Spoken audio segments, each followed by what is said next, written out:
Oh no, we're under attack from the Romulans. Oh no, watch out, the lasers. All hands on deck. Somebody stop them. Walter, man the guns immediately. I'm Captain Kirk. Here I am. There's no sounds coming out of this now. Shoot, pew, pew. What's wrong with the sounds? I don't know. It was using. Where's my laser sound? Let's pretend those are lasers. Yeah. Okay. Oh, watch out! There's bad guys after us. Oh no! Actually, that sounds like more like running away music than it does lasers. It does. In our dumb show. No, it's fine. I like it. That's okay. Like, oh no! Oh no! Our ship's gonna be destroyed. Voice change. Voice change. All right, welcome to Listening Show. I'm gonna turn this one in case there. I don't know if there's feedback. I couldn't tell. Yeah. Well, welcome back to the Listening Show. You and everybody who's a listener, appreciate you. We're back again. Yeah, episode 30. Unless I'm wrong. No, I think it's episode 30. Me too. That's weird. We've been doing one episode a week for 3 months, 2 or 3 months. Before that, it was like twice a week, and then we had a bye week. What would you call that? We did twice a week this week also. Just a little extra special episode, I guess. Yes. That's why I said in the description it was special because I'm assuming that the norm is once per week for sure, and then if I'm feeling crazy or want to yell, then we do another one. That's kind of our minimum because we'd like to do this like every morning or something on our way to work. Wouldn't that be fun? I mean, on our way to work, but like if that was our job, that'd be like ideal, right? Yeah. So to start, for us, a minimum is once a week. What? I'm just laughing at my stupid bit because the laser part stopped. So that voice is called Jungle, and it's supposed to be like birds tweeting, but it ended up I was like, that sounds like a laser gun, or at least it did at one point, and then. For some reason it changed when I switched the settings or whatever, and I couldn't figure out how to make it sound like a laser again. And you were just like, just go for it. You've been looking for a while. And so I did. And it just started sounding like when you called my name to come like help you with the bit, I was like, I think it'd be funnier if I didn't say anything and just let him drown. It was. I felt a little bad, but I was enjoying myself a lot. Just I could tell. Man the guns. Like, Walter, do this. I'm like, your part of the bit was that you already got killed. I guess. Yeah. We're in Star Trek right now. Oh man, that was silly. I don't know if you have any topics, but the first thing that came to my mind was we watched the Zack Snyder cut yesterday. Yeah. Of the Just Us League. Just Ice. Yeah, and it was more better. Yeah. I've watched up on a lot of the review videos now. The Zack Snyder cut of the Justice League movie that came out a few years ago. That was Joss Whedon. Came out. I wanted to say 4 years, but I was hearing 3. Neither would surprise me. I don't know what it is, but it's been a long time. Mm. Do you think they're going to make more like a sequel? I hope they do. Yeah, I hope they do, but I doubt that they will. At least it's not going to be a true sequel. They're not going to get back all those casts. So it's going to be... Yeah, Henry Cavill's not going to be Superman anymore, is he? Yeah, and Ben Affleck's done. Now it's Robert Pattinson's. So if they... It's kind of like... No, that's not a good example. They can't really put that on other actors and call it the same universe. I mean, they could, but no one would accept it that way. I don't know if that makes sense. I think it's over. But I don't know. I feel like they could do something with it. It's kind of like Joaquin Phoenix's Joker. When they made that, I was like, I want more in this universe because this was like a completely separate universe. Mm-hmm. They never intended to, and I don't think they will. But I'd like it for the same reason I like the Snyder cut. Like, I want to see more of this universe. I do want to see more stories told in there. And the guy who played Cyborg, I want to say Parker. I can't remember his name. He's not come back either. Supposedly Ezra Miller isn't. Maybe only Gal Gadot is still Wonder Woman. Wow. Missing some of this. Jason Momoa. Yeah. I bet he'd come back. Actually, I think he's making Aquaman too. But more than half of them are gone, I think. So, yeah. Yeah. Well, the good thing about that is that the actors themselves didn't really like Superman as an actor, he's not the best part of that movie. Superman's a good actor. Henry Cavill, he's not the best. Like the acting wasn't the thing about the movie that was good. It was like the fun and explosions and fighting and Batman, and even that Batman, like he wasn't the best Batman. He was great, I think, but he wasn't the best. And the characters are what people care about, not the actors playing the characters. Yes, if your argument that is that we would like to see those characters come back, even if the roles were reprised by different actors, sure, yeah, we'd still want to see it. Mm-hmm. Let me ask you this. Okay. Did you like DC or did you like Marvel growing up before all the movies? I just like Batman. So I'm not I think the term might be fanboy. It's not the one I want to use. The term I use is brand loyalist. So like if you're in the console wars, are you Xbox or PS4? I'm like, well, I like Xbox because I have one. Mm-hmm. I'm sure if I had a PS4, I'd like it, but I like Halo more specifically. So it's like, I like Batman. I guess I like DC. I love Halo. Therefore, I guess I like Xbox because it was only on Xbox. It didn't make Xbox or DC better. Did you have a preferred? I'm going to guess Marvel. No. Oh, well, way off. What is it? I mean, it was DC, but what was your favorite hero? I loved the Justice League growing up. Oh, I loved him too. Specifically the cartoon. Mm-hmm. My favorite I think the Justice League cartoon is my favorite superhero cartoon, except for maybe the original animated Batman series from 1992. Mm-hmm. Anyway, what was your favorite cartoon show? I had like varying favorite superheroes all throughout my life, and it changed a bunch. Was it Spider-Man at one point? Yep. Yeah. Oh yeah, with everybody it is. But like my first favorite, and like to me, like that it holds a place in my heart, was Green Lantern. Yeah, because I really liked Green Lantern, and I liked all the Green Lanterns. After that, it was definitely Batman, because that's when Batman Begins came out, and I was like, okay, this is the best ever. You know, there are other lanterns, right? Like other colors. Yeah, man. Like not all the colors, but they have a different. I forgot the elements. Red is anger or rage, whatever it was. Yellow is fear. Red is you're right. But then there's blue, which I think is hope. There's definitely white, and I think there are two more. But there's a lot. It's like, wow, it's a lot of kind of lore. Yeah. Going back to Justice League and Ben Affleck's Batman, I thought his Batman was good, or was about to be good, but it never had a chance. I stopped caring, and it went the other way for me when he started killing in the movies. And a lot of people have that problem. There's a great video essay about that called Batman Does Not Kill. Anyway, aside from that, him acting it specifically as, was it Bruce Wayne or Batman I liked? I liked his Batman.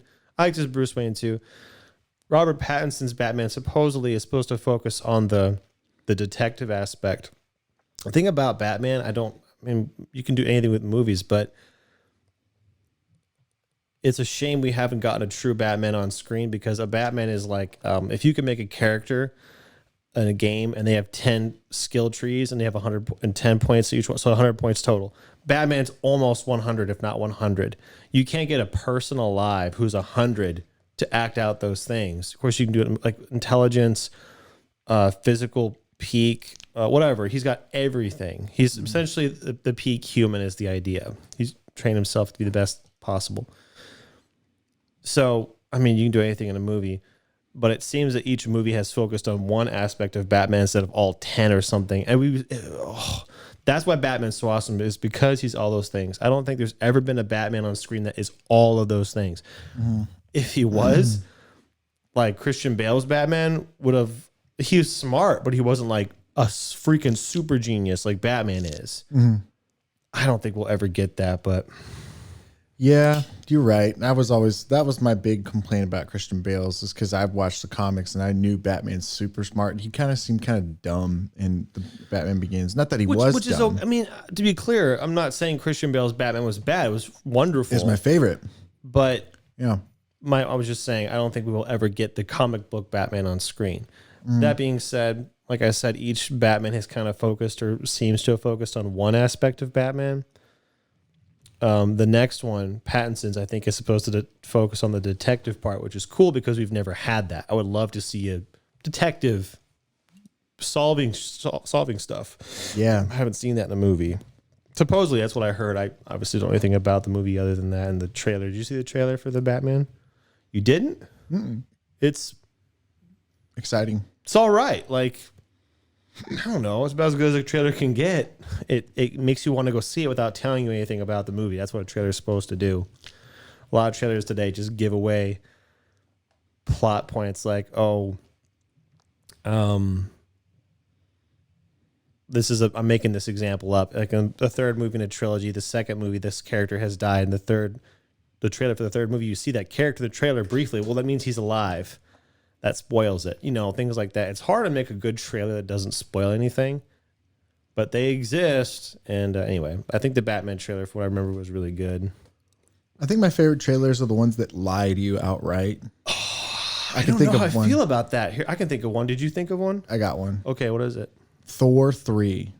Ah, yes. Because in the trailer, when you watched it, there's a shot where he's all glowy and he's doing his avatar state thing. And he's got 2 glowy eyes. 2 glowy eyes. And in the movie at that part, that's after Helga or whatever her name is pulls his eye out with magic.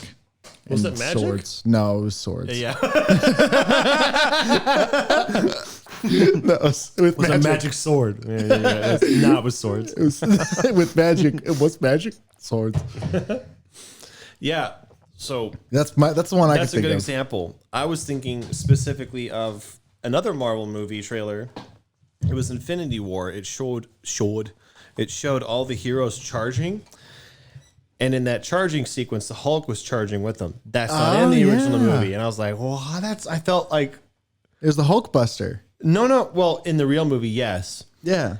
But at that point in the movie, Hulk's in the beginning of Infinity War. I remember thinking that. I was like, I mean, at least the trailer did its job. It didn't tell me something that was in the movie, and it made me want to go see it. But I don't know how I feel about being lied to. Here's a less egregious example. So, you'll notice this if you've watched a trailer in the movie. When they record the movie, they'll do separate takes of things.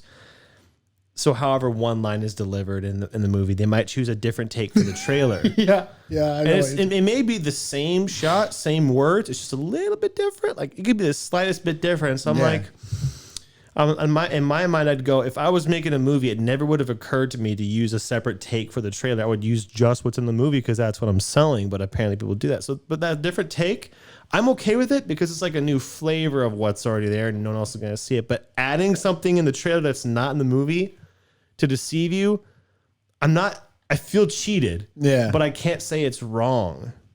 I don't know how I feel about it. I've never seen it before Marvel. I have one example that I watched the other day. I was watching Red Letter Media and they brought it up and it was in Indiana Jones, Kingdom of the Crystal Skull. And it's the line when Mud, they're like searching in some, ancient Aztecian place for something. And then Indiana Jones does some cool thing and he's old, but he does some surprisingly athletic thing. And Mud's like, "You're a school teacher?" And in the movie he goes, "Part-time." Yeah. And it's that quick. And then like the trailer, he says it in a completely different way and it's like way better. But like they picked this one in the movie that makes him look stupid, like part-time. Yeah. and the trailer was something like part-time. So I don't know. It's similar. Yeah, it's funny. I haven't watched a lot of breakdowns of the Snyder Cut, but some people in the reviews have pointed out, what's a really good example? Okay. Specifically, it's when the Justice League is fighting Superman after he's resurrected, and Wonder Woman says, "Kal-El, no." And what was this guy's thinking? He thought this was because she delivers some bad lines or says some lines weird.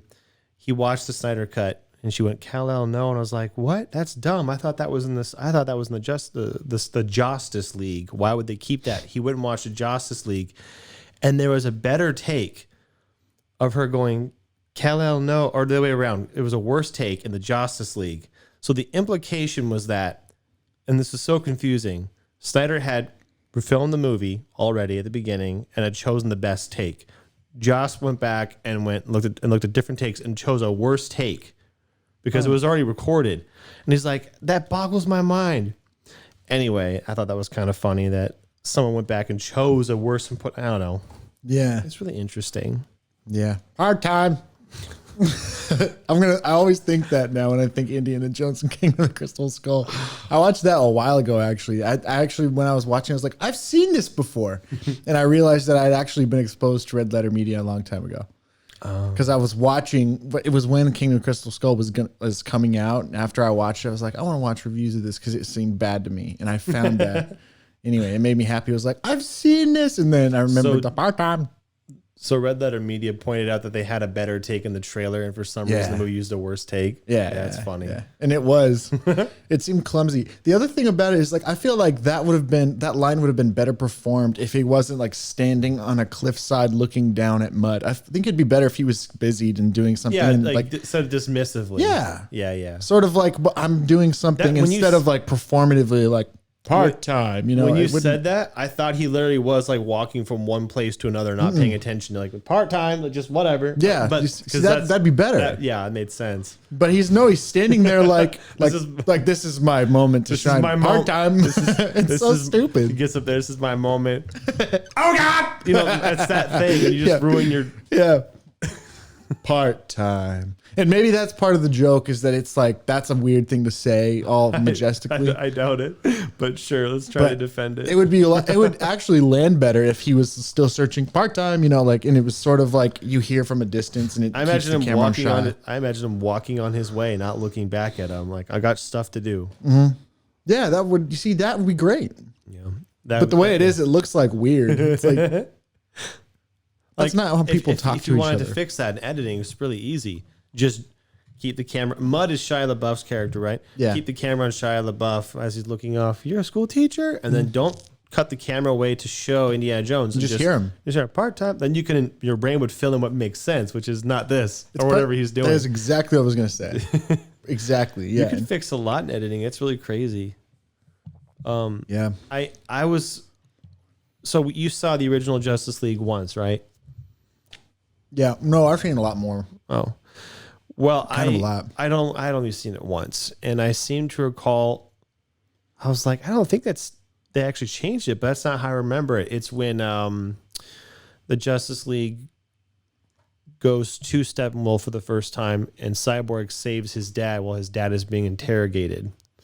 I don't know if you remember that. Yeah, I do. When we watched it, he was like, "No," Cyborg had an emotional outburst and then just fired at Steppenwolf, and I was like, that makes sense, and that's fine. Why do I remember this being so dumb? And apparently, because it's different in the original, he just didn't seem to care, and his suit sensed a threat and fired on its own, kind of like what it did with Superman. Yeah. But that change makes more sense, and I was like, oh, well.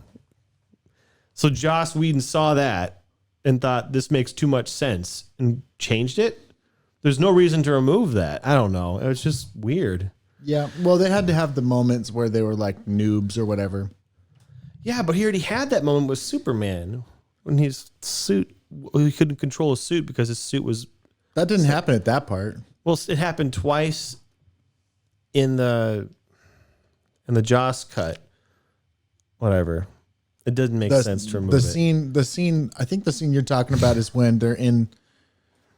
like the old building, and they have the first fight, and Aquaman shows up in the sewer and stops the water with the trident. Yeah, it's before that, so that Superman's not there. No, he's not there. I'm just saying. Yeah, so it's the first. It didn't make sense to cut out a character moment to show that Cyborg cares about his dad. Yeah, and switch it with one where he doesn't care about his dad. There's no reason for that. It's kind of weird too that Cyborg was kind of the heart of the movie, the original movie, and Joss cut it out. Man, it bugs me. We were talking, during the movie, we were like, this is so long. Wow, this is a long movie. And then we kept going, this doesn't need to be in the movie. This could be shorter. Yeah, I bet it could be because it's good, I think. But if they cut it down, I bet there's a lot of things they could get rid of easily. And there were a few things they could have made just a bit shorter. But in total, I bet you could get that down to a 3-hour solid movie. Yeah. And anyway, I don't. But someone made an observation. They said, well, this is supposed to be Zack's true vision, and he's allowed to do whatever he wants, and he likes long movies. Let him do his long movie. Okay, I get it. Yeah. I get it. Like, if it was his first attempt at the studio and they never interfered, maybe then there'd be a reason for him to make it, to consolidate it and compromise for the theaters. But, and I found out about the 4x3. Red Letter Media talked about it. I didn't realize this, but it's because of the IMAX original ratio. When they do IMAX, it's not in 16:9. They shoot IMAX in 4:3. When you see it in theaters, they put letter bars on top. I thought it was the other way around. I thought he put pillars on the sides but it's the other way around. So what you're seeing, although it's not blown up on pixels, so you're not actually noticing it. What you're seeing is the full quality of it. That's why it's that way, and it's his artistic thing. Like, okay, I get it now. Cool. It's a bit nerdy, but it made sense when they explained it. Yeah, there was. You said it already, but to clarify, I think there were 3 entire scenes that were. There was no redundant. No, it showed something that already happened. Either something that already happened or something that you knew was like. There was one scene specifically that comes to mind where they were traveling to a place, and that was the whole scene, and you already knew they were traveling to it because they said, "Let's travel to this place," and then it shows them traveling to the place, and then they get to the place.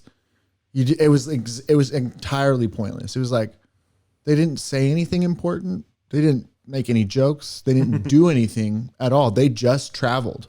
And I was like, okay, so there was 3 scenes like that where they were entirely unnecessary. And then there were maybe like 10 that was. I can't remember a specific example of something where it's like, we've already seen this. You already showed us this. Actually, here's one.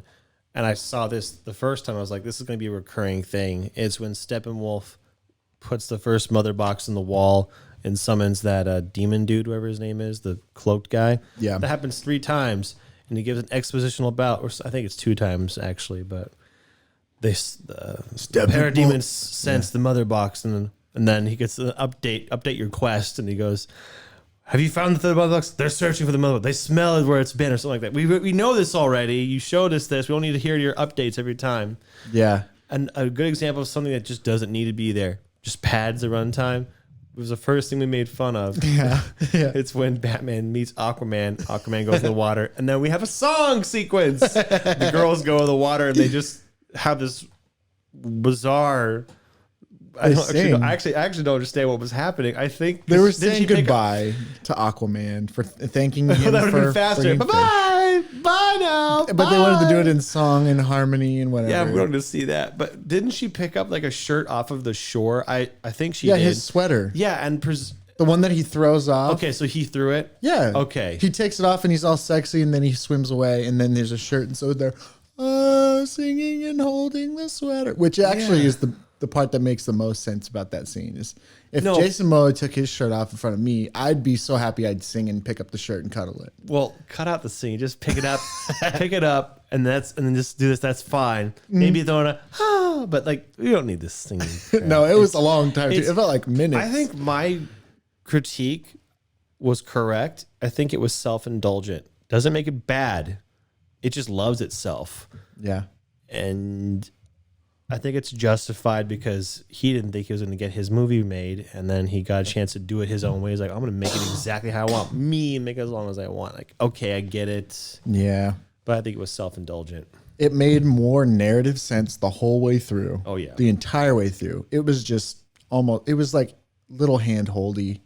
It was like there's a lot of things it showed. It didn't have to show. It could have it would have been implied, and people would know. Obviously, they'd get there. We don't need to see how they'd get there, kind of thing. But there was like 3 scenes entirely unnecessary, like just total waste of time, and then maybe 7 to 10 scenes that you could cut out if you wanted a short movie. The new Flash scene, I love the new Flash scene where he gets introduced. There was the introduction, yeah. I love that, but it was technically unnecessary. I just thought it was great. Well, technically unnecessary. I liked all the character introductions to show how badass they are or whatever. Yeah. That was the Flash's sequence. Technically, it's unnecessary. Technically, presumably we know who these people are, except for maybe the Flash and Cyborg, who have never been in a movie before. Maybe we need those. The Cyborg one seemed... Sorry, go ahead. In the Justice League, all the origins are gone. We have a tiny bit of Cyborg, and that's it. This one, we have all of the character development, backstory, Cyborg specifically. Throughout, we get a lot of that. And the movie just kind of, I mean, you say it's not necessary. Maybe it's not necessary to have those things, but gee, the movie sure did suck without them. Yeah, it made it a lot better. We didn't understand what their motivations were. It was just, in the original, it was, hey, we're going to go fight this thing. Okay. But now we know why each one wants to go fight, and we see their disagreements, whatever, and it makes more sense, makes you care. And that last sequence of the Flash, when you go so fast, he reverses time, they foreshadowed it. Spoilers. Oh, yeah, sorry. When they bring Superman back to life, I figured it out. They didn't make it explicit, but when he's charging to charge the cube when it touches the water, but he's too late, and then time just reverses for a second. I was like, oh, he went so fast. They went backwards for a second. They don't explain it to you specifically. It's just like when Cyborg's dad died, and we're like, why did he kill him? That makes no sense. This is so stupid. And I went, well, maybe they'll explain it. And then they did explain. I was like, good. So that whole reversal thing, that was if you know about Flash, you might know what just happened there. So that when it happens a second time, you go, it's been established. And I like the idea that he goes so fast, it just went back a little bit. And I love it. I could not hear anything he said at the very end, but you told me he was parroting what his dad told him, which whatever he said, that makes sense. Yep. I was like, cool. The conversation they had in the jail is he was parroting all that. Because his dad basically was saying, I know his dad thought he was wasting his life or whatever. No, he said, he was capable of great things, and yeah. I don't know, stuff like that. And that was my favorite part of the movie. I was like, yes, use the Flash as he was designed to be used. He literally, that's his thing. It's that he's very fast, and that if he really strains himself, he can manipulate time slightly. My asshole brain noticed something we were watching it. It took me out of the movie.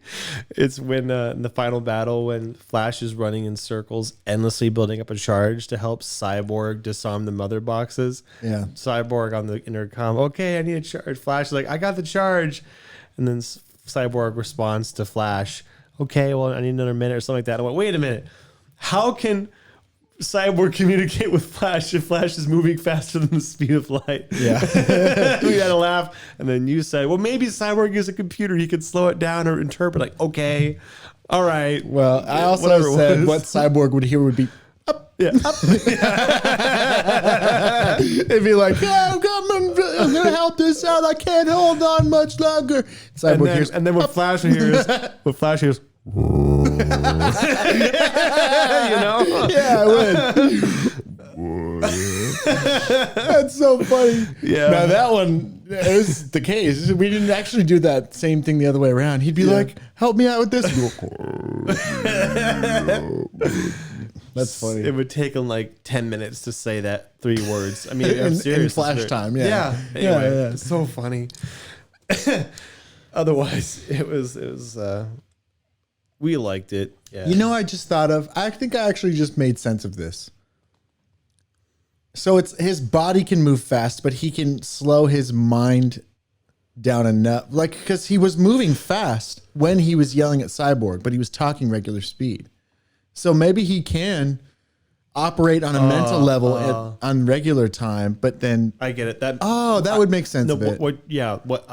Another way to explain it, this makes sense. Yeah. Imagine the world is whizzing behind Flash's head. Yeah. So his body moving fast, but you see him speaking at a normal volume. Yeah. Normal. He's speaking in real time while his body is moving. Yeah. Oh, okay. So he's not, because it would show him walking that speed. That is so obvious. Yeah. We're dumb. That makes me dumb. Real dumb. Yeah, we're dumb. I was like, wait. He actually is moving fast. So, okay. No, but he has to. What it would be, it would make sense. Our criticism would be real if, in Flash's point of view, he's walking at a regular speed, but he's really moving fast. Because then it would be from Cyborg's point. That makes me feel dumb. But hey, we figured it out. Yeah. There's not a hole. There's not a plot. Not an obvious one. Yeah, not one that we could poke from superficially. The one thing, another one of those useless things that I didn't like was when when they're introducing him and then having him flash back to football. It's like, okay, he played football. That was like 15 minutes, it felt like. It was like, geez, this is a long time of him playing football. We know he doesn't play football anymore. Because it was slow-mo. They could have done that in 10 seconds. Oh, my gosh. It felt like many minutes. It was a while, but it was more than the football flashback was more than just football. It was showing his dad. Yeah, his dad being absent, and then him and his mom getting in the car crash. I think that was all in the same sequence. It was, but and that part needed to stay. The whole conversation with him, his mom and stuff. But just like the football slow motion montage, catch the touchdown. That's a bit in the self-indulgent category. Yeah, because you could have shown like the last play of a game, which they did in real time, and taken like 30 seconds of like an intense.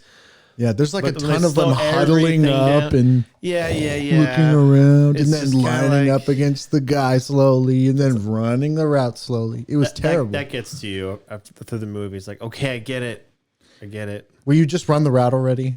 That's what you think. Something they cut, the Wonder Woman sequence at the beginning. Someone made this comparison. I was fairly aware of this. I thought this was the case, and it was. The sequence is mostly the same, but for some reason, the theatrical cut out the cool parts with like the hand motions and then the super speed stuff. And then whoever made the video, their guess was that Joss Whedon thought that looked too much like Man of Steel, Superman, where the Kryptonians move really fast like that. Like Superman was like, I guess. But that's the cool part of Wonder Woman. That's the whole point, is to show how badass she is. You cut out the badass part of her badass sequence. It's so bizarre, the decisions that they made. Yeah. Yeah, that is weird. There was, it just, everything made... When I watched this, I was like, oh, the other one makes way more sense now, even though the other one's way worse. Like it just is. And I actually enjoyed the other one just because I like the characters. The other one was funnier. The other one, they cut it. This is another difference between them. And I pointed this out to you already, but the whole underlying story of Batman and Wonder Woman's sort of affection for one another, sort of flirtatious, sort of, I don't know, that sort of thing. There was no undertones of that at all in this one. They were just like, they hardly had any scenes together except for at the very end.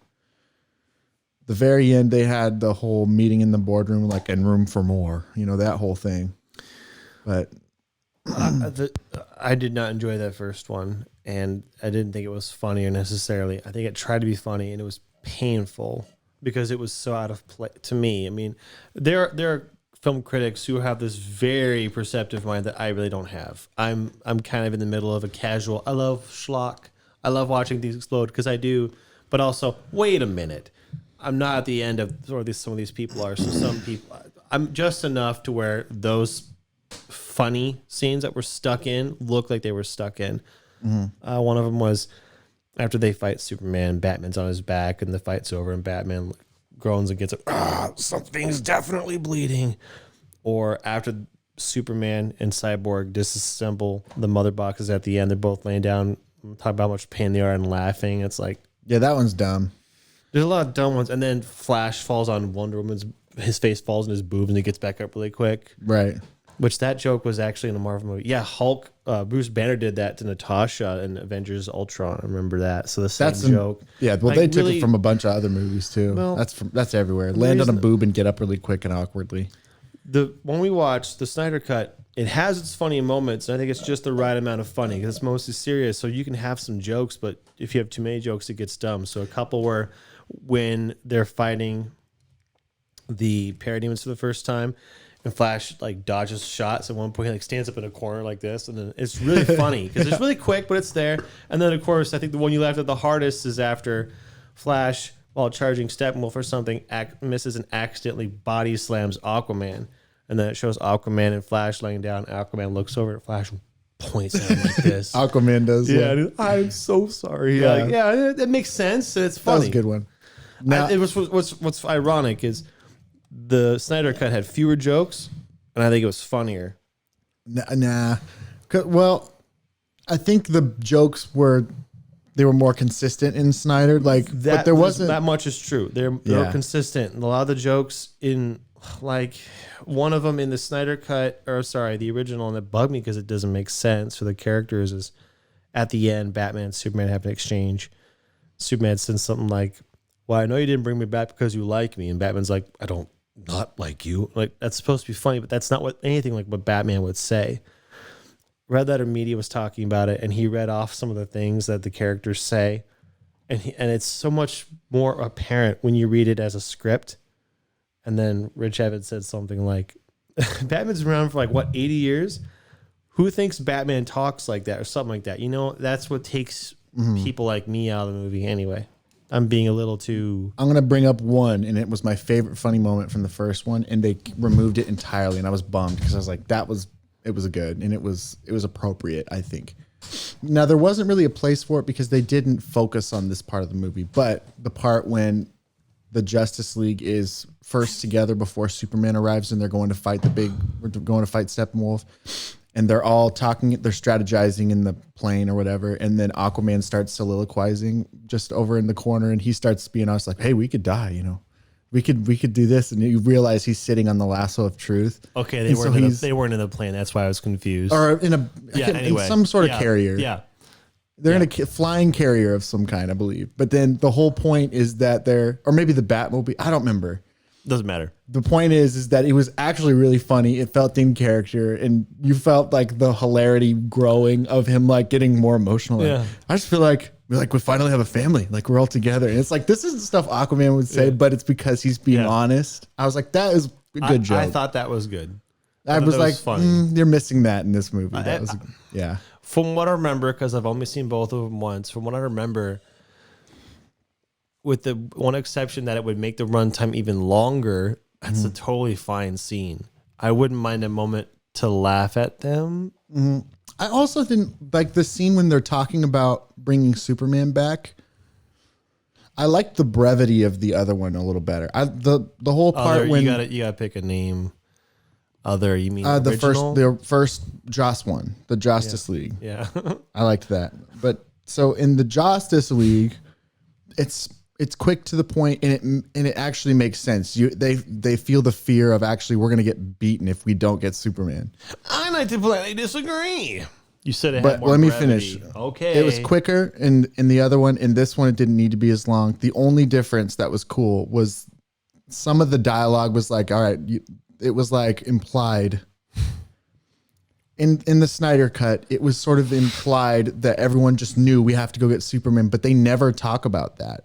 They just it's just assumed that the world wants to bring Superman back to life. And it's like, yeah, we know that he has to get brought back to life. But in the other one, it makes slightly more sense. In this one, you didn't feel like they all had this foreknowledge that they were just going to do that if they could kind of thing. No, you're wrong. There's two big differences that make the Snyder cut version better. Yeah, it's longer, and longer is bad. I know, it's a long movie.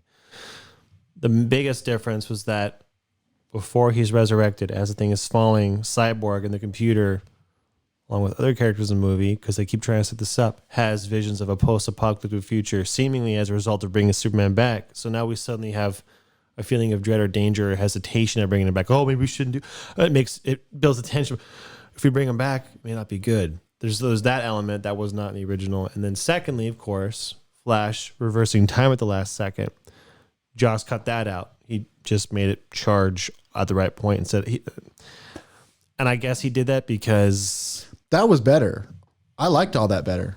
I'm talking specifically about the conversation scene where they're all meeting together and we just got our butts kicked, blah, blah, blah. And this box can bring things to life. We all know what we should do then. And it was like, it wasn't clearly stated we have to do this. Well, I liked the sequence of them getting Superman better than the second Snyder cut. I liked everything else. It was just that conversation. It just seemed disjointed. Well, maybe I don't know what you're talking about. I think the why was much better. They, at that same time, right before they decide we should go resurrect Superman with the mother box, that conversation did a much better job of explaining how the mother boxes work. And then that line of thought or a series of thoughts they had that led to this could bring Superman back to life felt natural. In the first one, from what I remember, in Justice League, I'm like, where the hell did they get the idea this is going to bring him back to life? And it just was like, let's bring him back to life. What? I don't know. That's how it felt. A lot of it was this copied. One, Snyder, to be fair, felt a little like that's dumb, but also like, okay, let's go with it. I felt like okay with it now, as far as the idea of this technological box bringing us back. They just explain how I don't know. It was better in my opinion. Yeah, I've seen it more than you have, quite a lot. In the Joss one, they do a fine job of explaining what the box does. It basically just says that it transforms life and revitalizes things. And so as soon as it's brought up that it can revitalize, they actually have a conversation about, do you think it could bring back Superman, kind of thing? And it's like, that's a theoretical question that should be asked. It's not just, it just seemed jumped a little too. I think I know what your problem is, because I don't think that anyone said out loud in the Snyder Cut. They just said, are you thinking what I'm thinking? Something like that. It was something stupid like that. It was like, all right, I'm not going to be the first one to say it. That's what it was, yeah. And so I was like, okay, but is every one of you, I mean, maybe in this world, it's just common knowledge that like the worst thing in the world is that Superman is dead. Maybe that's what they're presuming. And so when they hear that something can be brought back to life, then that's the natural thing to go to. But I don't think it would be. I think it would first be, what can we use this for? Like first, if you think, what could we use this for? Well, we could do this, this, and this. Well, wait, we could also redo this. And then that's when you come up with the Superman idea, but they all just jump straight from, it makes new life. Superman. It's just a little, it just seems, it's oddly enough, it seems fast in the Snyder Cut. I get it. Yeah. I don't know. They didn't not try, because they spent a good amount of time. They spent so much time doing everything else that for them to make a weird jump ahead in logic at one weird part was like a little disjointed to me. But I liked every other thing about it. The only two things I would pick out is that scene and then them removing the Aquaman lasso scene, because I loved that scene. I think it was the best one of that movie. Yeah, if I remember, that was like the one addition that I thought was good. It was funny and it made sense. Mm-hmm. I mean, I can see why Snyder didn't want it, because it wasn't his scene. Mm-hmm. And also, it's not as much in line tonally as the other jokes. But we agree, like that would have been fine to keep. Mm-hmm. But if I was in his position, I could certainly understand his decision to go, that's not mine. I'm just going to release my movie. I don't care if this, even if he thought it was good, even if he thought that's like, I'm just going to do mine. I could get that. They go, if I were him justifying his decision, I'd say, if they want to see that lasso scene, they can watch the original one that they got already. I'm doing my movie now. Like, I get it. I do too.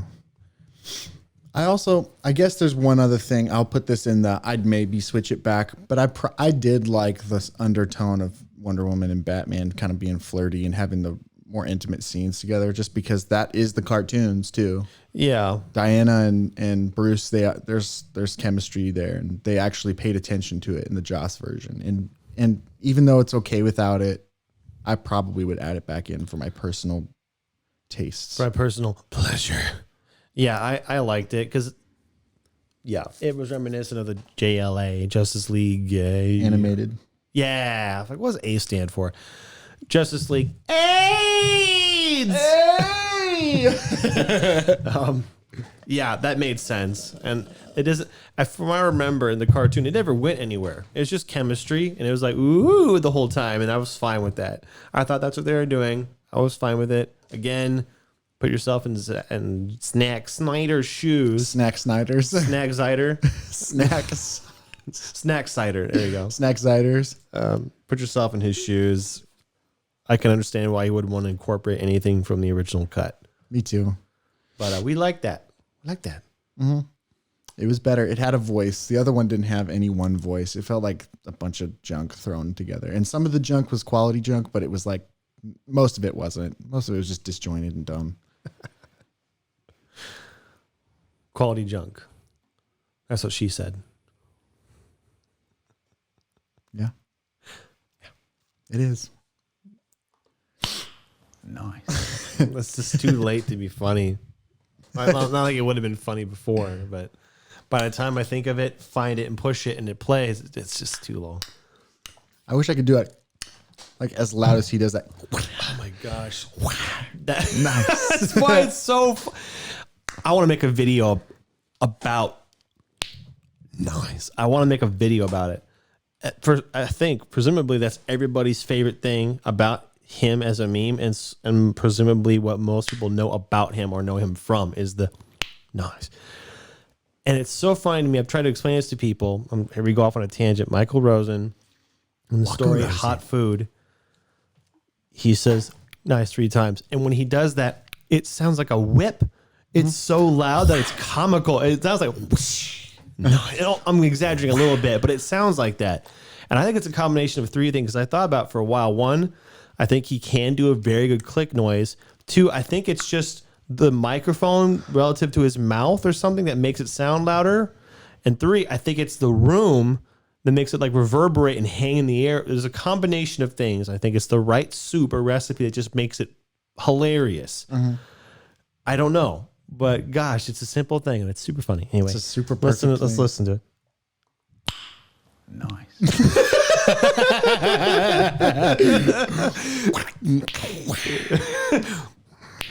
That was not bad, even though I was faking it. It was like, yeah, you know, when you're faking audience, one of the things you do is, yeah, man. it is a good sound. Makes me wish, you know, I think if you were to like piece through like everybody's life, there have been moments that were so perfect as far as like in like the sound of I can't describe it, but everything about a moment was like, wow, so satisfying. Maybe how someone threw a thing and it landed, and the sound it makes. Saying is everybody has a perfect moment that only could have existed for them, and that one moment in time, we like a perfect joke you happen to have, and we forgot it. But if you went back in time, I don't know, or a throw, I know I had a perfect joke one time. I bet you had like a perfect joke as an example. It's too bad that it's not like recorded or. Well, just like, and to have moments like that are recorded are really special, because then everyone sees it and is like, that's perfect. Once in a lifetime at minimum, probably once in existence. And even though that's like a whole video, that specific cut, when someone pointed out, hey, this is great. This is special. Everyone was like, that is great. That's nice. Then it's really cool. And every time that one of those happens and it gets caught on camera, it gets big on the internet. Yeah. If you notice. Yeah. And I'm sure there are many yet to be discovered that it would be like, oh, it's going to be huge. It's so great. I don't know. It's that one. I can't do the laugh. If you look up Hispanic, if you look up laughing man or Mexican laughing man, is the first one. Something like that. It's great. I mean, that's not a good example. He probably laughs like that all the time. Yeah, you know? Yeah, but something about how cemented it is. He probably never laughed quite like that. You know, like that. That was probably very special. Yeah. But that's a cool idea to think that, you know, some of us are so lucky that we can have our one special moment saved forever. That's cool. Some of us get lucky. There's the most recent one I found like that is she making beans? And it's like the guy says beans like that. Beans. And it's very tonal. It's like, what? It got huge online and on TikTok because it was just so like, oh, it's so special. And now people duet it and do all kinds of things with that sound, like make harmonies with it.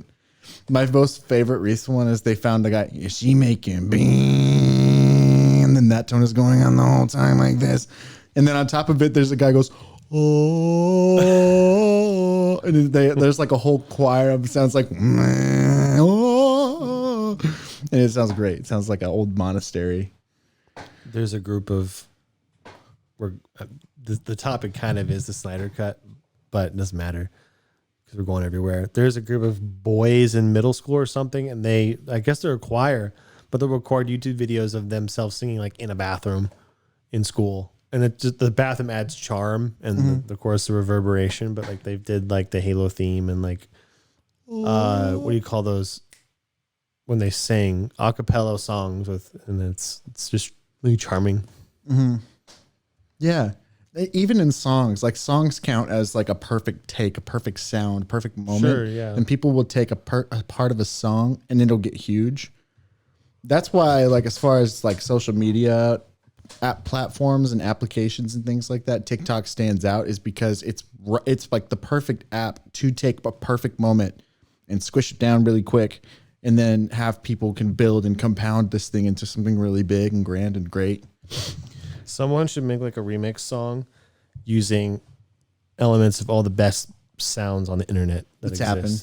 Well, it's happened. I mean, like many different things. Yeah. Like people usually remix one thing, like double rainbow all the way across the sky. You know, that's a good idea, but like take a bunch of stuff, just like the basses, you know, and then just and then Patrick like little, just use perfect. Just gave somebody a good idea, a relatively good idea. It'd be a video that'd be hard to hate.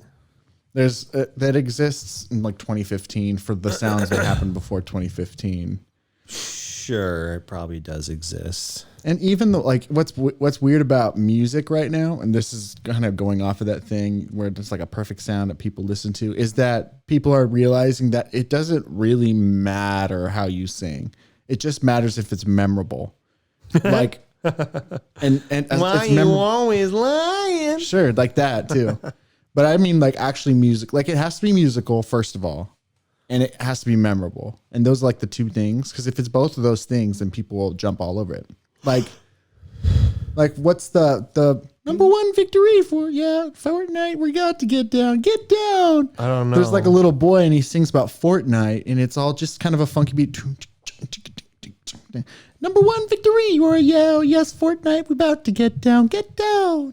And he's just like a high-pitched voice who's singing about Fortnite and I just got down. Now my friends and I are heading southbound. And it's just slightly melodic and it's huge right now. It's like all over the world. And it's just like it sounds, I don't know who it is, but it sounds like a dorky kid who was just like, I'm going to make a Fortnite song.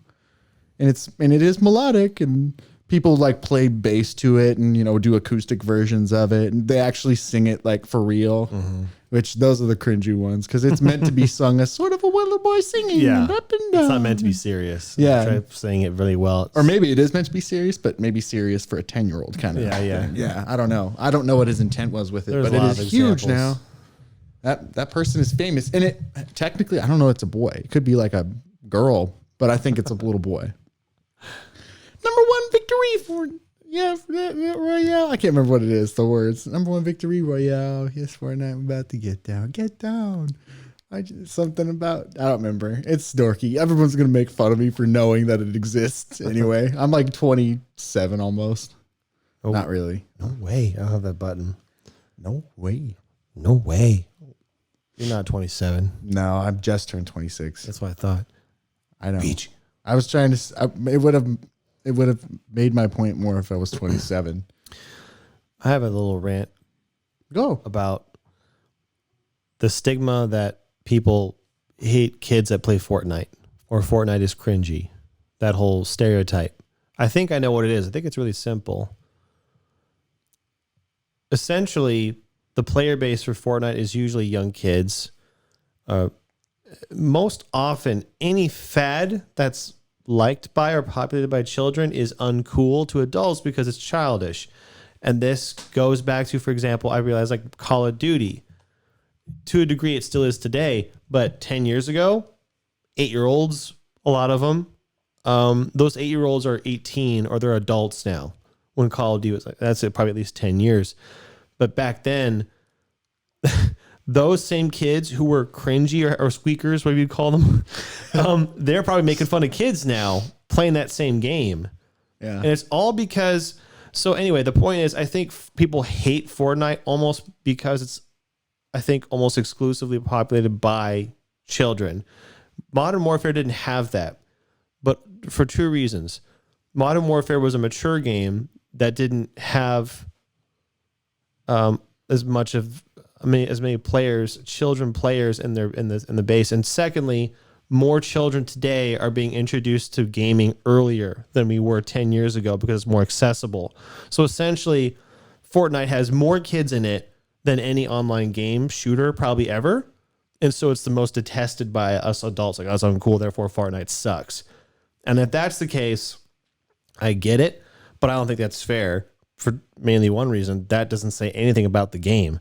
That's like saying, it's like going to a movie, like a Star Wars movie, like, and almost everybody in there is a child, and you heard children cheering and stuff. And you're like, that movie sucked. Like, no, the movie, you didn't give it a chance. You were too distracted by this annoying atmosphere. And so I think that's why people hate Fortnite and they think the Fortnite game is bad. The end. That's a really good point. I would argue something slightly different, but I think that's partly right for sure. What's the different point? The different point would be when I think of Fortnite, I know personally when I think of it, I think of a game that had like a tiny cult following, and it took what it had and it like manipulated it in a really capitalistic way, and it's all the futuristic junk and the always changing and stuff, and so it also sort of represents in my mind like when capitalism gets like greedy.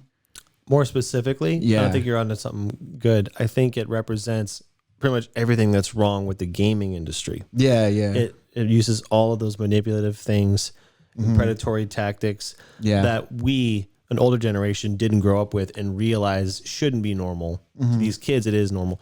We realize how bad those things are. It's manipulative and it's all colorful, and so the same pretty brain that gets addicted to casinos because they're colorful and stuff. It's the same thing. It's just, I got a new skin and it's colorful. It's kind of made for children. Yeah.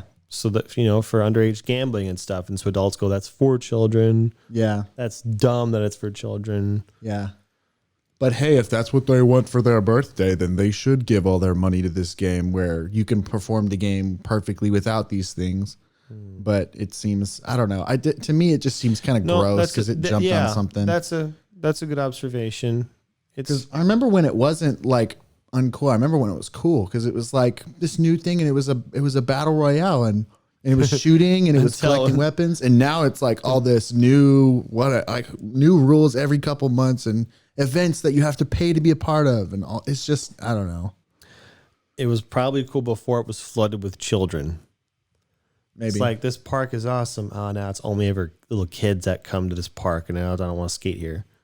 Yeah, that's it. And that's not a result of the park. It's just the atmosphere, the people that populate it, and you don't want to be there. And that's fine. You can't say the park or the game is bad. And actually, good for Fortnite for, they were probably not exactly wealthy people before that game got big.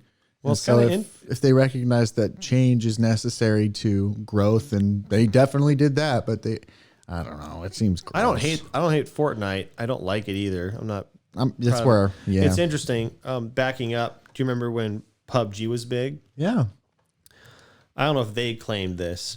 It seems that they did, but they popularized is the right word because they didn't make this. They popularized the battle royale genre. They didn't make the first battle royale game, but that was the first one that a lot of people cared about. Yep. Then a lot of game companies, including whoever made Fortnite, Epic, they went, hey, there's a market. Let's make our own product. Let's make our own battle royale. But they built a better product. Right. They built, more polished. In some ways, yes. That'd be a better way to say it. A better polished battle royale game that ended up dominating PUBG and players, and then PUBG, the players got mad and said, no, we own the battle royale. You can't, that's infringing on our rights. Like that's a bit petty and self-aggrandizing. At least Fortnite never claimed to something like that. They're a different kind of dirty. I think my favorite battle royale is definitely the Call of Duty Black Ops battle royale. Oh yeah, Warzone, yeah. I just think it doesn't feel gross like the other one. Even though it probably is. Even though it's similar. I mean, shoot, I think there's still battle passes and microtransactions and skins. Oh yeah, sure, but it does. But you can be just I don't know. You can be just as successful in both games. I like the gunplay and gameplay better. I don't like battle royale or multiplayer shooters because I'm too old and I don't want to handle any stress anymore. It's absolutely true. I just don't want to deal with it. Yeah. But I like the gameplay a lot more. Yeah, the gameplay is way more fun than Fortnite too.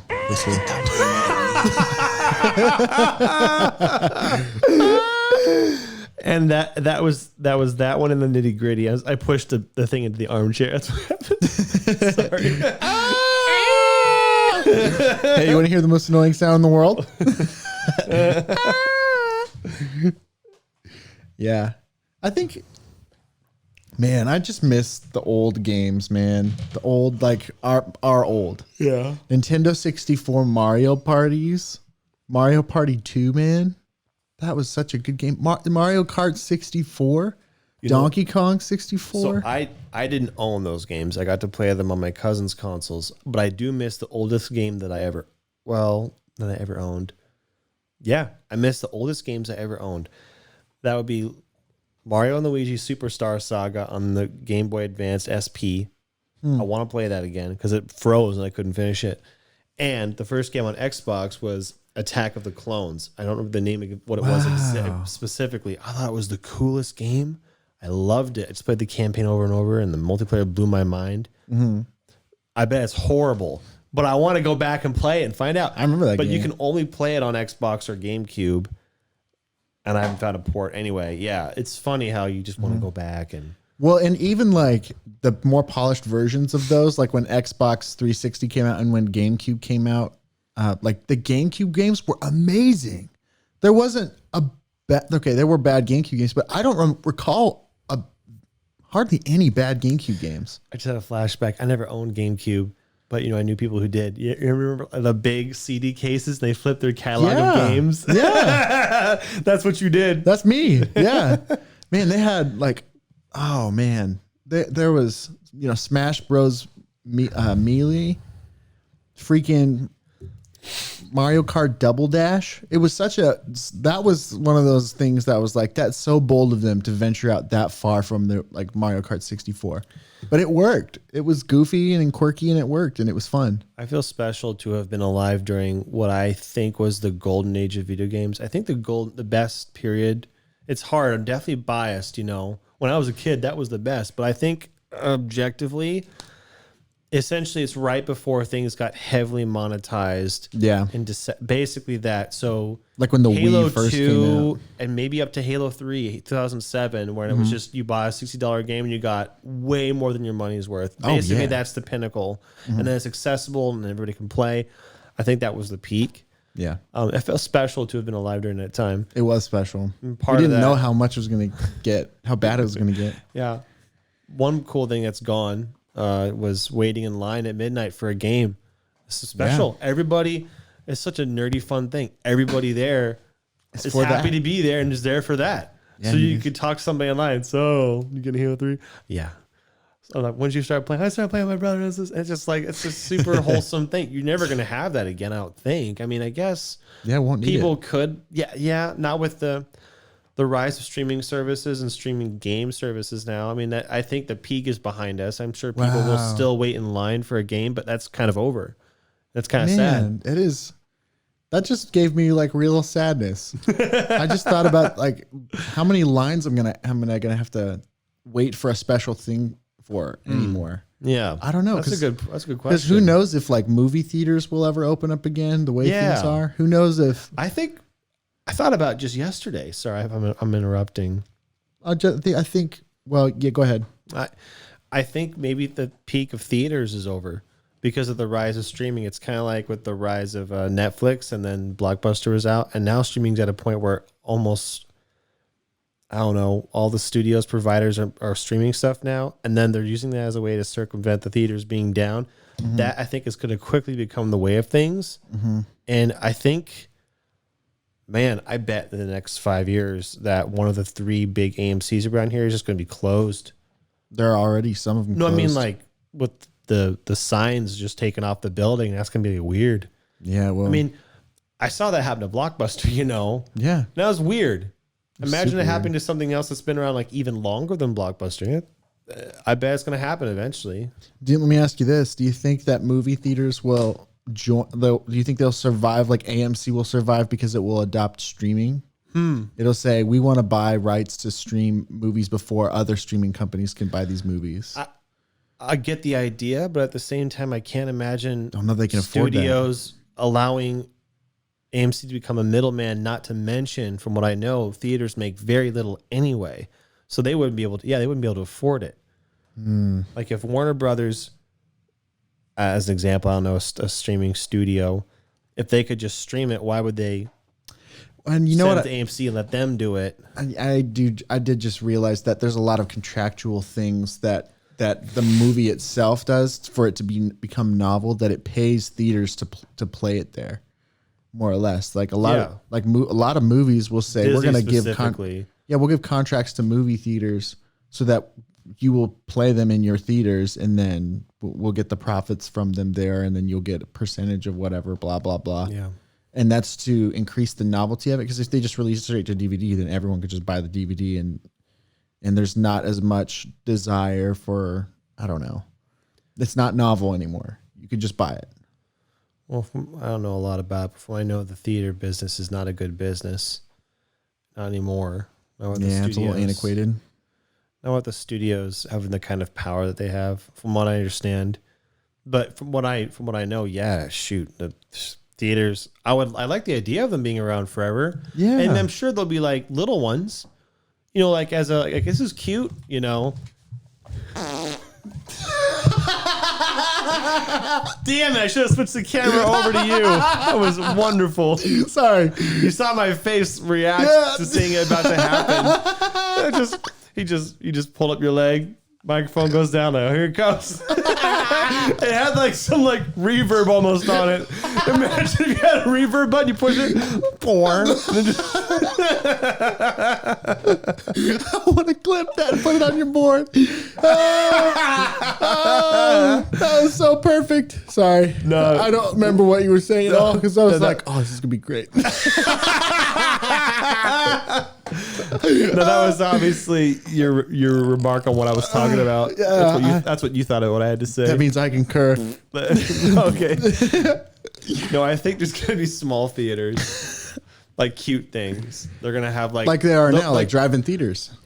Well, basically whatever they're gonna have, they're gonna stream or play movies that are already available to stream to everybody. But you're gonna go there on for dates. the social thing, novelty.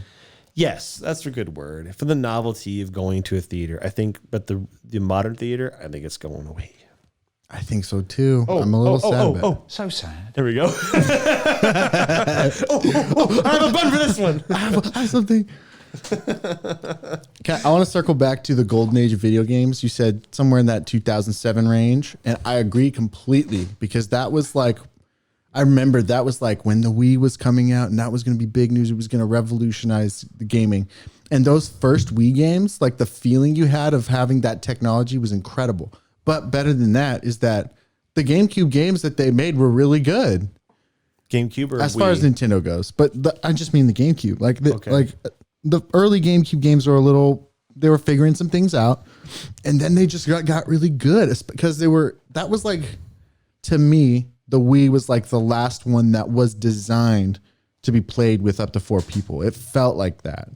It felt like this is what you do when either you and your siblings or you and your neighborhood friends, you guys go over to someone's house and you play the GameCube together and you multiplayer and someone's ticked off at the end because they lost bad and someone's elated because they won big. And not the Wii. We didn't do that. Well, the Wii did, but that's like I said, I was sort of the last one. And even that one was like only the really early Wii games were sort of for that, like Wii Sports and stuff. I think the golden age or pinnacle comes when a game allows for couch play, whatever the term is for that, when it allows for split screen, for example, 4 controllers, and you can play online in that game, and specifically 4 split screen sharing a console online. Halo 3 did that. I think that's the pinnacle. You have everything you could ever want. Cool. Yeah, that'd be cool too. Can you imagine that? It's you and 3 guests like Walter Fick 2, Walter Fick 3, 4, and you all go online and play, and you're all sharing one screen, big old CRT TV. That was it. Yeah. I mean, Halo 2 did that also, but like Halo 3 was the newest. That was the peak, I think. Halo 2 kind of counts like Halo 2 is the first multiplayer Halo, right? Yes, it's also, well, I don't want to say it's the first Xbox Live game. It may have been, but it's definitely the most popular first-ish one. Well, I just remember how happy, like that, to me, that's like the beginning of the gold age. It's Halo 2, roughly, Smash Bros. Melee.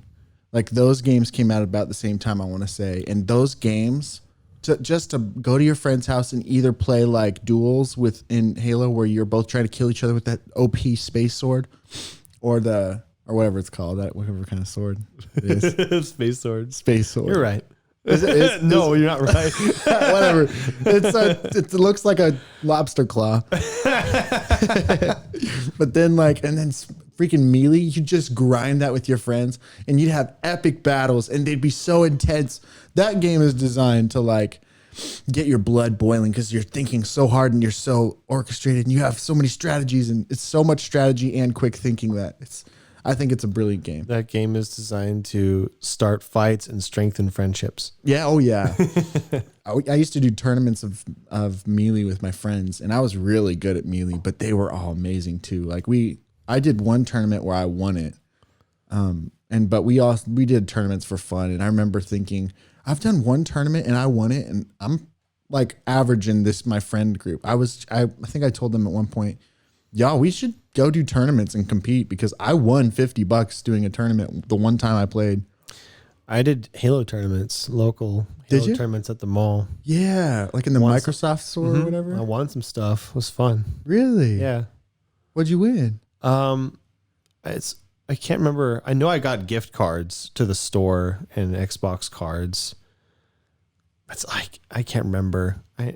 Because my brother won some stuff when we went to the midnight giveaway for a different game, so I get those confused. I won stuff. All I remember is there apparently was a guy there who would always win. Everybody just respected him or whatever, and I walked in before he wins. I go there and I win, and then he did not come back. I felt bad. Like that poor guy, he just wanted to win at Halo, and I ruined it for him. That was his one. And catharsis. then, of course, after a few weeks, some other guy came in. He always won. He's so good. Yeah, one of the best players I've ever seen. Anyway, yeah. So it was fun because you actually won stuff and you played locally. Anyway, good times. Yeah, that's when I peak. when I did the tournament, it wasn't single elimination. It was like everybody played everybody, and there was one guy, and if whoever keeps going, you play each other multiple times too, and then whoever has the highest score, you guys keep going, and so you play the same people multiple times. There was one guy who I never beat, but I still won the tournament because he lost to other people enough times, but I beat everybody else. There was one other guy who beat me once, but we did stock battles, which is when you have lives, and then we do 3 stocks at first to do in the first elimination round, 3 stocks. Then you go to 5, and then the last one was single stock elimination, and it was so stressful, that one in particular, because anyway, I mained Mario, which is like everybody here who plays Smash is like, what an absolute nerd. Because nobody mains Mario. But I killed people with Mario because it was really good. Everyone's like, Mario got nerfed in Melee. I'm like, I can do him. And I did. And I was good at him. Anyway. Cool beans. Cool beans.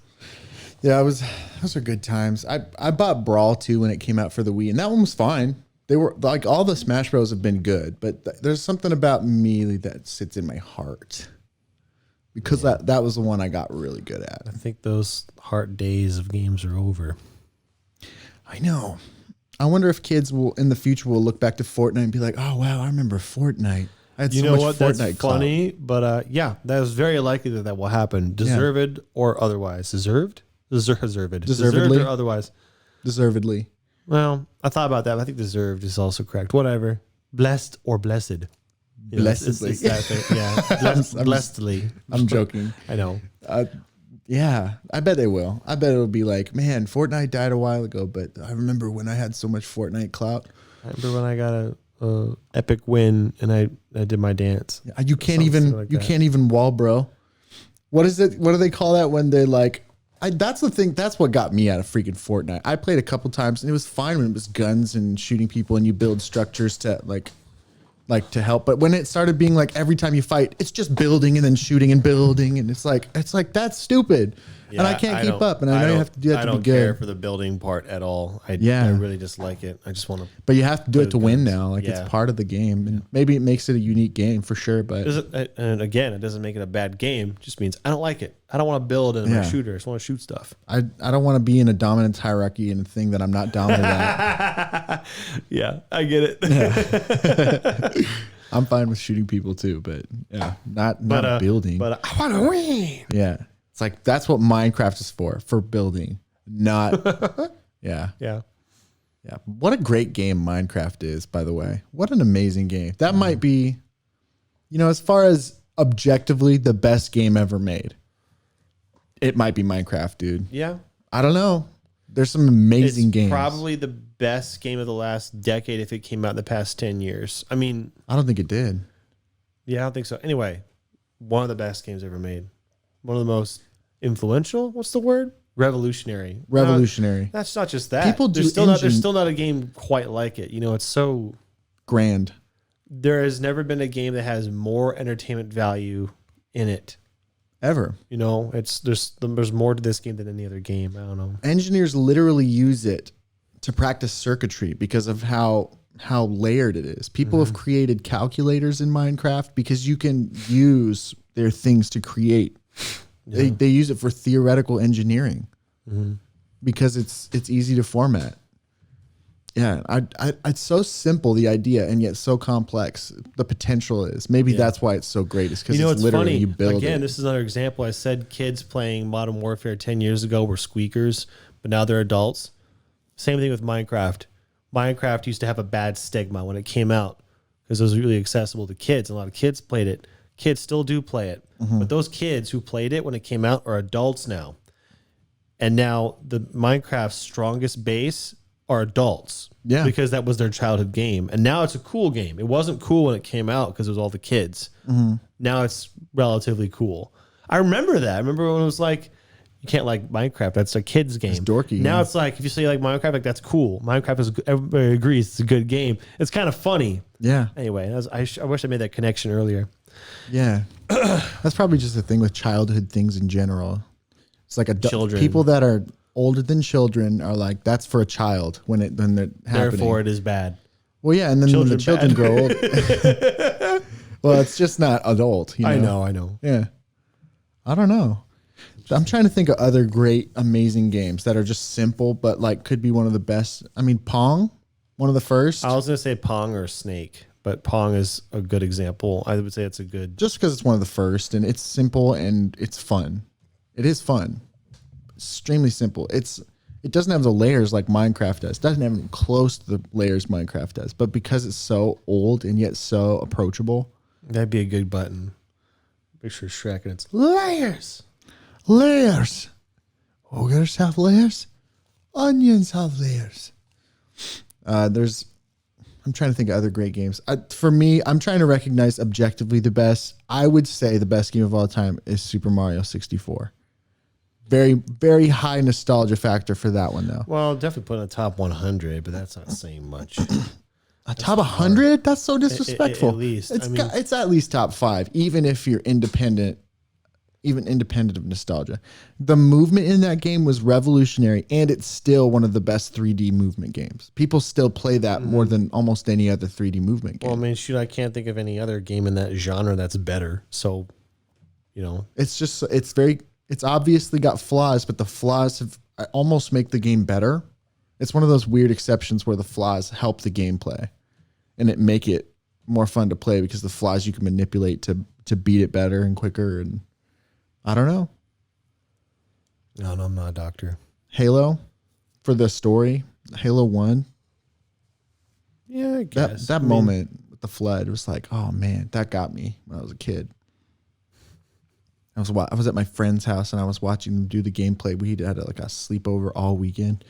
And I just remember we all watching him do the campaign slowly, like really struggling through it. And then the flood part happened and all of us are grabbing each other and popcorn's flying around the room. Yeah, it was so scary to us. Oh yeah, that was the scariest thing I ever played in a game. I was gonna say I was too young. I don't think I was too young. I was just too scared. I was too scared. I wasn't even playing it. I was too scared. I went home and I obviously didn't see it coming. And I remember I got too scared. I couldn't play for like a month. Oh, really? No, I was just like, the popcorn's under my bed. We called them popcorns. Or popcorn or mushroom. Specifically, it was mushroom. I don't know. Anyway. They were like mushrooms. Yeah, that was like a month. I was like, okay, but I love the game. I want to brave it. And I braved it. I was like, this is so hard. And I finished. I was like, it was good, but Anyway, yeah. There's a scene in Metroid Prime 3 Corruption.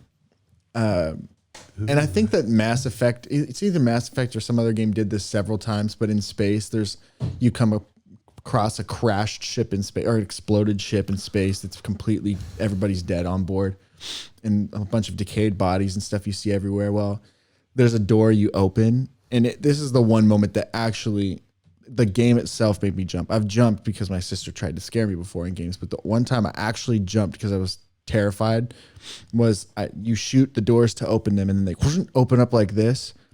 And in this particular moment, you go on board the ship and you've seen the bodies places or whatever.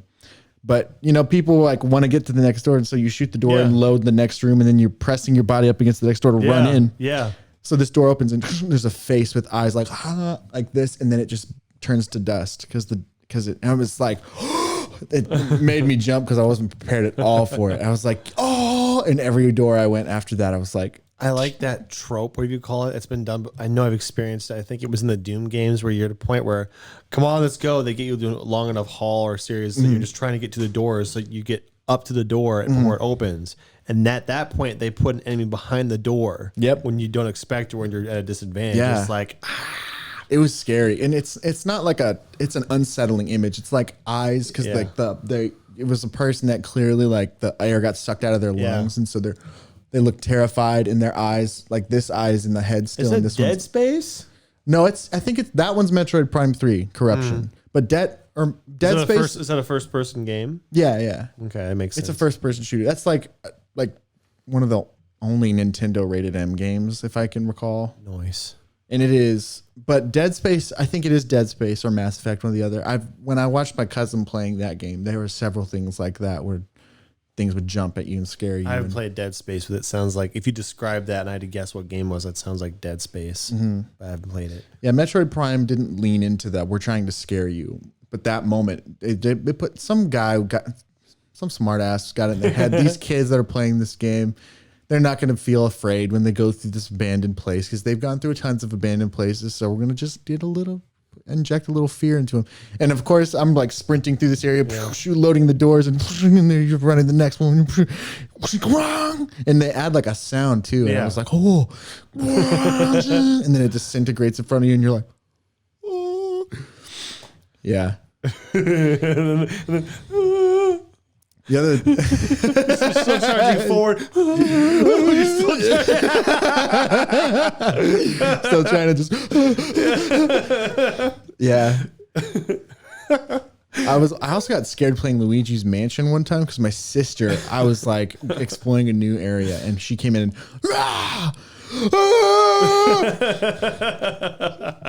if that, I don't know, it's lame to be scared by Luigi's Mansion, but I was like 10. Man, those were good times. Those older games, over 10 years, those games. Shoot, it hasn't over 10 years, hasn't it? It's freaking 2020, so 13 years since 2021. 14 years since the end of the golden age, I think. 2007 is what I'm going to say. I think I agree with that. 2000. Maybe it was 2009. I don't know. 2007 is just the year I'd pick. 2004 to 2007, 8. Yeah. Yeah. Oh, those were great games. Yeah. The replayability of all of those games then was just like off the charts. Yeah. They were just good games. I will say the Wii has a game that to me I could just play forever, and I still think it's a great game. And it's oddly enough the Mario soccer game. It's called Mario Strikers Charged. And it is so fun. It is like extremely like technical skill, but you can master it, and once you do, it's super fun. Anyway, and I've played a lot of games. It's just that they're like as far as replayability, that game is like really top of the list, and it's just some B game that they decided to put out and put Mario's name on it. Anyway, interesting. If you guys have played that game, maybe you can agree. I don't know. What's the most replayable game you've ever played? Halo. Well, just because you replayed it the most, do you think it's actually the most replayable? Minecraft is probably the most replayable game I've played. Because I've played Minecraft, and I can't think of a game that's more replayable. Okay. That what you'd say? Or you get some more playable than Minecraft? Well, it's tough. Yeah, Mario Party is tough. The old Mario Parties are up there. They're just so fun. Yeah. Minecraft is definitely top 3. Yeah. And honestly, that Mario Strikers game is really to me. Like right now, if I went home and I had to go pick on my shelf, what game would I play? I'd pick that game probably, just because it's cathartic and you can beat up on people and it's fun. That's always cathartic. That's what games are for beating up on people. Yeah, and like after a hard day of work. Yeah, the elation you get when you a hard-earned ping pong point and you get it because you spiked just right. It's that feeling repeated over and over in the game because every time you get a goal, it's kind of hard to do, and you got to do it just right. And so when you get one and you know how to do it, but anyway, it's just like good feelings. It's pretty. Anyway. Speaking of spiking, I think I'm going to get another beverage. That looked really good. I was envious. Yeah, you want one? I do. I didn't want to ask. Why not? I don't know. It's too hard. You didn't offer, so I didn't. Well, you're right. I didn't. I'm sorry. No, don't be sorry. I really am okay with that one too. It did look really good. Like, and those glasses are great. I called it not a frisky. I'm tired. Something that rhymes with whiskey and frisky, but I call it like a frisky whiskey. It has to do with cold. Did you know? I'm going to tell you how to make whiskey. Ready for this? This is the actual recipe.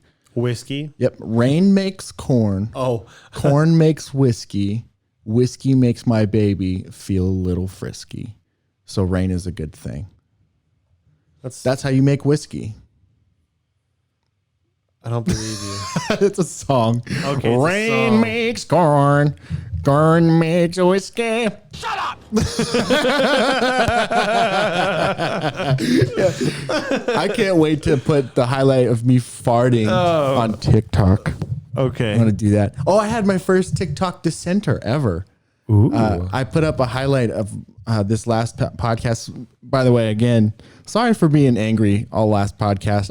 I afterwards, I was like, I don't think I want to be angry anymore on podcasts. It just doesn't suit me. But anyway, I put up a clip of me talk about cancel culture, and it got some attention. It got played many times, and I had several comments on there, but one of the comments was something I was like, oh, I think that's my first derogatory response that I've dealt with as an internet guy. And I was happy. I was like, oh, yay. I made it.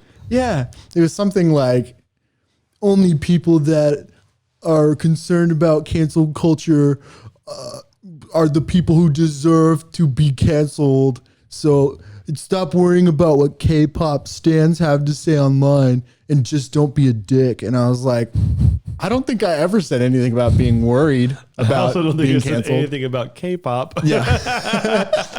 Well, he was, I get it, he was but ideologically possessed. So I was like, oh, it wouldn't do me any good to respond anyway. But it was nice. It was like the point he made was oftentimes he didn't say it this eloquently. The point he should have tried to make, because the point he made wasn't a point at all. Yeah. Well, and he's correct in that oftentimes the people who are concerned with cancel culture should be concerned with it because they're usually the ones saying things worth getting canceled in his opinion. But not only, the difference is. Yeah, and he's right about sometimes, that. But not always. Yeah. He's right, but I still disagree with him. I might be concerned with getting cancer, and people who get cancer probably should be concerned with it, but I'm mixing a little bit. But just because I'm concerned with this, I'm going to get cancer. Yeah. I have a reason to whatever. It's still not good to get cancer. There's a better analogy to be made. I'm concerned that this gun I'm using may be loaded. I'm going to treat it like a loaded gun. That's not a good analogy either for this. The cancer one was slightly better because the idea is you got to typically the people that are prone to getting cancer are the one who adopt behaviors that make getting cancer more likely. It's like, well, that's true, but that also doesn't mean cancer's a good thing. It also doesn't mean you're guaranteed. Yeah, whatever. You're not saying people deserve to get cancer, because that's what it sounds like you're saying about cancel culture. People deserve to get canceled. I think that cancel culture is kind of like cancer. So, so that's why I was ranting about it. Anyway, it was, I got a lot of that was my biggest TikTok yet as far as nice responses and likes and stuff. And so I was like, I think that an 85-to-1 ratio or whatever is. Want a button. Yeah. One of the tallest. Good for you. You're right. Good for you. I was happy with it. I'm sure you've gotten lots of at least mean comments. Never. Before. No. You never get mean comments? I just get tons of adoring butt kisses. Yeah. Like, hey, Walter, here's a kiss for your butt, and the kiss emoji. Yeah, of course I do. Okay. What's the meanest one you ever got? I don't remember. Was something about how you are a bad guy? I don't remember, which is good. Must not be that many. There's a lot of bad ones. And what? Well, I mean, I'm disoriented. I'm tired. You'll get a lot of negative comments that have no bearings or validity whatsoever, and they can be dismissed sometimes. Oftentimes, I think the ones that will get to you, the ones that I guess in some way make you think, or the ones that get to me are the ones that are completely against a wall where they cannot see what's in front of them, to where like it's so dumb that I'm frustrated that this kind of person can exist. In either case, it doesn't change the fact that none of that should matter, because it doesn't matter.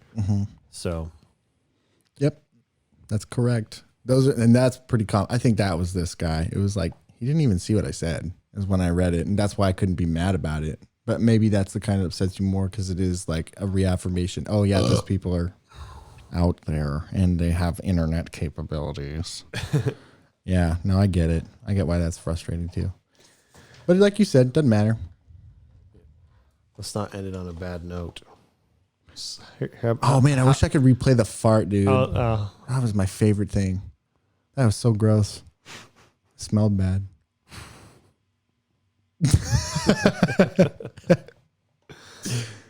Tell me something with your that. With my what? With your that. I was gonna say, let's see if this sounds like a minor note. Find it. I was turn like, it up, turn it up. I wonder if I could find that note. I can. That one. That was pretty damn close. I think it's the right one. I just need to find a better keyboard. Yeah, just put a keyboard on. Yeah. I think that's it. Yeah. So I found it right away. Yeah, you did. It's like... Yeah, it's two. Yeah, it's those two. Do you have a modular switch on the side to make it like wobbly? Like those two knobs, yeah. Yeah, just flicker it. Like, there you go. There you go.